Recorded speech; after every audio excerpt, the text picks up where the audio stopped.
Bonjour à tous et bienvenue sur la Zouzou Story Jingle. C'est la Zouzou Story. Merci pour moi, la Zouzou Story est arrivée. Comme vous l'avez vu dans le titre de la vidéo, aujourd'hui on va aborder la vie étudiante. Donc moi j'ai été étudiante, donc je ne le suis plus, alléluia, au bon moment. Mais c'est vrai que la situation actuelle pour les jeunes elle est très difficile. La dernière fois je suis allée à Paris et j'ai vu un jeune faire la queue dans, vous savez, des endroits où on distribue de la nourriture. Ça m'a fait énormément de peine. Il faut savoir que c'est pas d'aujourd'hui que les étudiants sont dans la merde financièrement, ça fait très longtemps, c'est simplement qu'on en parlait moins, et là maintenant c'est vraiment bien qu'on en parle plus. Je commence dans le vif du sujet là, on est parti là. C'est important pour moi de partager tout ce que je sais pour aider un maximum d'étudiants. Et là je m'adresse à vous les étudiants qui regardez cette vidéo, ça va aller, vous allez vous en sortir. Je sais que c'est la merde en ce moment, mais n'ayez pas honte de le dire à votre proche que vous déprimez. N'ayez pas honte de dire que vous êtes dans la merde financièrement. N'ayez pas honte d'appeler les organismes pour trouver des aides. Vous allez un jour finir vos études, un jour le Covid va s'arrêter et vous allez pouvoir redémarrer votre vie comme avant et tout va bien aller. Donc restez positif. Et puis n'hésitez pas à vous abonner à ma chaîne YouTube si ce genre de vidéo vous plaît. J'en ferai d'autres, de toute façon je suis partie, voilà. Il y aura une première partie donc qui est celle-ci, qui est tout ce qui est les aides financières. Et la deuxième partie, ce sera comment bien s'organiser. Puisque moi, je vais vous donner mon expérience sur ce que c'est que la vie étudiante et travailler en même temps. Pour que vous puissiez avoir toutes les clés en main pour réussir. Donc, j'ai tout écrit sur mon carnet. J'avais jamais vu ma tête en vidéo avec des lunettes. C'est même pas des vraies lunettes, c'est des lunettes pour la lumière bleue. Voilà. Cette vidéo va se dérouler en 3 parties. La première partie, je vais vous apprendre à gérer votre argent. Je vais vous donner des astuces que je connais très bien parce que je sais très bien gérer mon argent. Je fais très attention à mes poches. Je ne suis pas radine, mais je fais attention à mon argent. La deuxième partie, je vais vous expliquer comment trouver un travail d'après mon expérience sur les endroits où vous êtes plus susceptible en tant qu'étudiant de vous épanouir en travaillant et en gagnant suffisamment. Et dans la troisième partie, je vais vous partager toutes les aides que je connais. Oh, et vous avez vu, je fais les choses bien. Non mais je me moque pas de votre gueule hein. Donc il faut savoir que moi j'ai fait une école privée, cinéma d'animation. Donc qui dit école privée dit, allez, un bon chèque l'année. Donc je payais 7500 € l'année, puis 7600, puis 7800, puis je me suis cassée parce que tu vas pas me voler non plus ma vie, hein, voilà. Mes parents n'ont pas les moyens de me payer cette école, comme beaucoup de parents je pense. J'ai 5 frères et sœurs. Si mes parents avaient dû payer mon école et plus celle des autres, on serait à la rue. Du coup, moi, j'ai tout de suite compris ça et je me suis mis en tête qu'il fallait que je paye mon école toute seule si je voulais la faire. Donc ce que j'ai fait, c'est que j'ai arrêté pendant 1 an et j'ai travaillé. En 1 an, j'ai réussi à mettre environ entre 5 et 6 000 €. C'était mon objectif pour avoir 1 an d'avance en quelque sorte pour pouvoir commencer mes études. Alors je sais que bon nombre d'entre vous ne se sentent pas d'arrêter parce qu'ils ont peur de ne pas pouvoir reprendre parce que le goût de l'argent, etc. Mais c'est pour ça que j'ai continué à travailler après pour toujours avoir ce goût de l'argent, pour toujours pouvoir me payer des choses.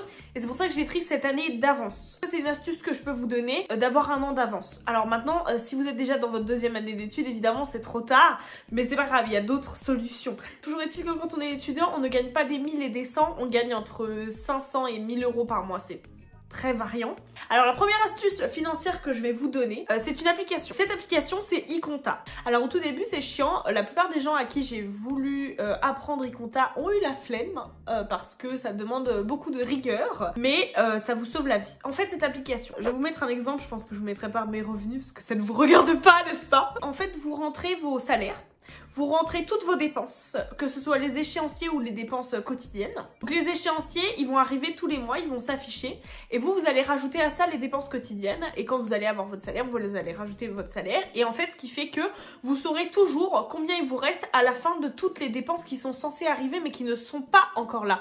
Parce que le problème, c'est quoi? Pour tout le monde, hein, pas que pour les étudiants. C'est que quand t'as, bon, en tant qu'étudiant, on va dire quand t'as 500 € sur ton compte, tu te dis, j'ai v'là les sous, c'est trop cool, vas-y, je vais faire ci. Et en fait, tu oublies tous les échéanciers qui sont censés arriver, tous les prélèvements. Et en fait, à la fin du mois, normalement, il ne te resterait que 100 €.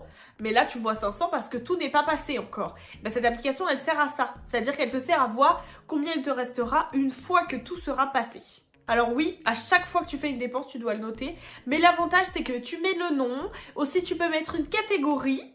Donc ensuite, tu peux voir dans telle catégorie, ben, tu as fait tant de dépenses. C'est des catégories entièrement personnalisables. Je sais qu'il y a énormément d'applications. Croyez-moi, je suis la reine des finances. Je suis la reine des finances.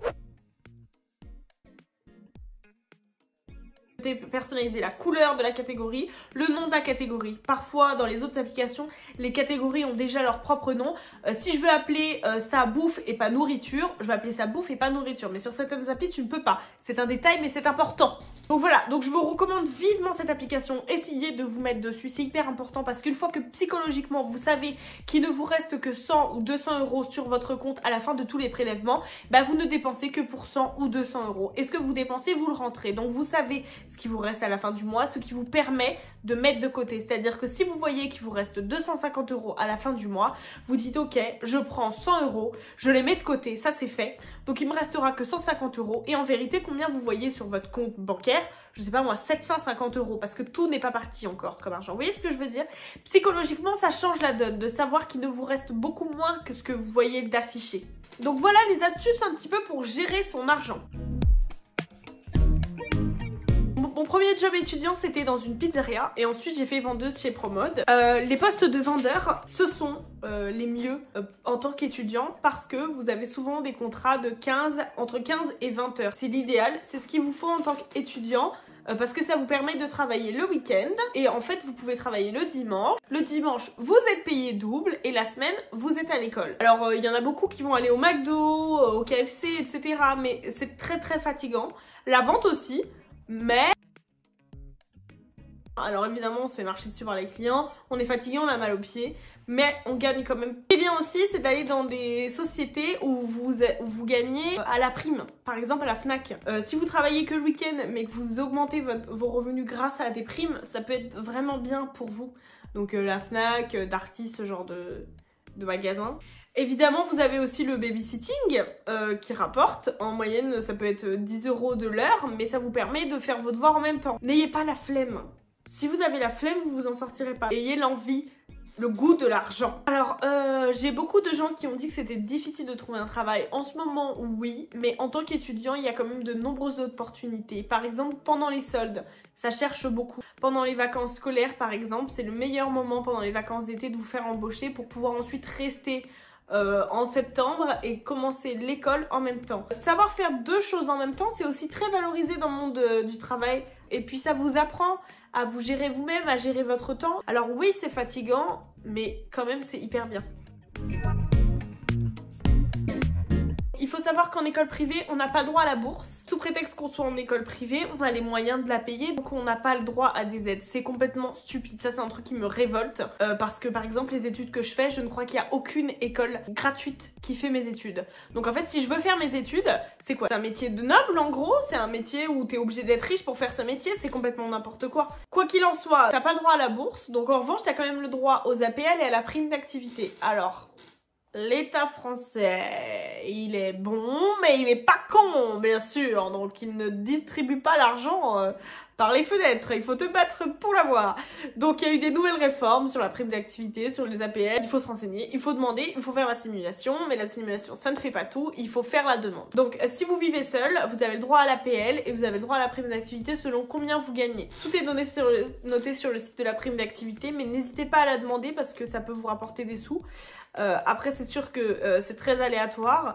Par exemple, moi, une fois, j'avais gagné un certain montant, admettons 100 €. Le mois d'après, peut-être 70 €. Et le mois d'après, 50 €. Alors, je finis par appeler la CAF en leur disant les gars, jusqu'à quand? Parce que là, je gagne de moins en moins. Moi, mes revenus sont de plus en plus faibles et vous me donnez moins d'argent. Et elle m'a dit oui, c'est normal. En fait, la prime d'activité, c'est pour vous encourager à travailler. Donc, moins vous gagnez, moins vous avez d'aide. Je veux dire, plus j'ai besoin d'argent, moins vous m'en donnez, c'est totalement logique. Et à l'inverse, c'était complètement illogique parce que mes revenus, je gagnais plus, puis moins, puis plus. Et mes aides n'ont fait que baisser. Donc il n'y a aucune logique dans la prime d'activité, mais ça ne coûte rien de la demander. Il y en a beaucoup qui disent ouais, moi je peux m'en sortir tout seul, mais ne crache pas sur l'argent, ne crache pas dessus. On t'en donne, on t'en propose, prends-le, barre-toi. L'APL, c'est pareil. Alors ça, c'est un autre débat, l'APL. Moi, j'avais le droit à 26 € pendant un temps. Pélope, hein. Et maintenant j'ai plus le droit à rien. Bon bah voilà, je le vis bien. Mais vous pouvez quand même la demander, hein, ça peut être pratique. Alors, j'avais fait une vidéo sur les appartements d'ailleurs, les APL, le système, tout ça, donc je vous la mettrai dans le pub. Il y a une autre aide dont ma meilleure amie m'a parlé et qu'on connaît que très peu, c'est Action Logement. Action Logement, il y a une tonne d'aides disponibles pour les étudiants. Il y a l'aide à la mobilité, il y a l'aide pour les alternants, il y a pour ceux qui viennent de commencer un travail, il y a pour ceux qui ne gagnent pas d'APL et qui sont en alternance. Il y a beaucoup d'aides. Récemment, il y avait une aide de 1000 €. Si jamais vous déménagiez à proximité de votre travail. Il y a tellement de gens qui ont fait la demande que du coup, ils ont arrêté la subvention parce qu'ils ont atteint le quota en fait. Moi j'attends toujours ma réponse, j'aimerais bien avoir les 1000 €. Mais vous voyez, renseignez-vous, il y a énormément d'aides disponibles. On a de la chance, bien qu'on critique notre pays, d'avoir quand même un pays qui fournit quand même beaucoup d'aides par rapport à d'autres pays. Alors il a ses fautes, hein, mais il a ses avantages aussi. Donc il y a beaucoup de sites qui vous expliquent toutes les aides que vous êtes capable d'avoir. Allez dessus, regardez, prenez le temps, prenez-vous une après-midi, une journée, vous regardez toutes les aides que vous avez, vous réunissez les papiers, vous envoyez une demande, on vous dit non, tant pis, on vous dit oui, c'est de l'argent en plus. Et bah écoutez, je crois que je vous ai tout dit sur les aides, j'espère que j'ai pas été trop vite, j'espère que j'ai été efficace. N'hésitez pas surtout dans les commentaires à transmettre les aides que vous connaissez que je n'aurais pas dites. Ça peut aider les personnes qui vont voir cette vidéo à trouver encore des aides. Voilà, encore une fois, je sais que c'est une période compliquée mais on va s'en sortir. J'espère que cette vidéo vous a été utile. Il y en aura une deuxième la semaine prochaine sur la façon de s'organiser et de gérer travail et école en même temps. C'est possible, je l'ai fait pendant 3 ans et j'ai réussi sans prétention. Donc tout le monde peut le faire. Donc si cette vidéo vous a plu, vous partagez. Surtout si vous connaissez des étudiants, vous partagez la vidéo à ces étudiants pour que s'ils ne connaissent pas toutes les aides, ils puissent avoir en possession toutes les clés pour réussir. Vous mettez un pouce vers le haut, vous abonnez. Et moi je vous dis à bientôt pour une prochaine vidéo.